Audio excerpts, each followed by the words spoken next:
87. Sure A'la. Nihoyat shafqatlik va mehribon Allohning ismi bilan boshlayman.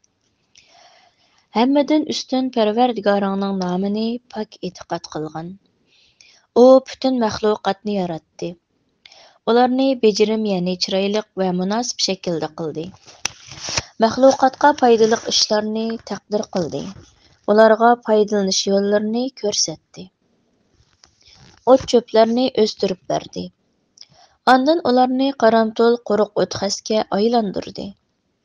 Ey Muhammad alayhissalom, sana Qur'onni o'qitamiz.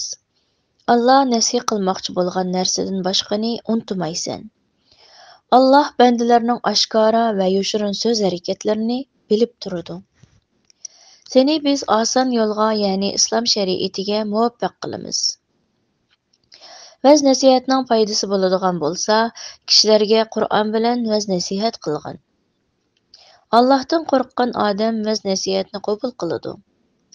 Eng shaqiy odam vaz nasihatdan qochadi. U katta o'tqa, ya'ni do'zaxga kiradi. Ondan u o'tda o'lmaydi va obdan yashamaydi. Kufridan va gunohdan pok bo'lgan odam maqsadiga yetdi. U Parvardigorning nomini yod etdi, ondan namoz o'qidi. Sizlar dunyo tirikchiligini ortiq ko'rsizlar. Oxirat yaxshidir va boqiydir. Ya'ni bu suradagi vazlar shak shubhasiz burunqi kitoblarda Ibrohim va Musolarning kitoblarida bordir.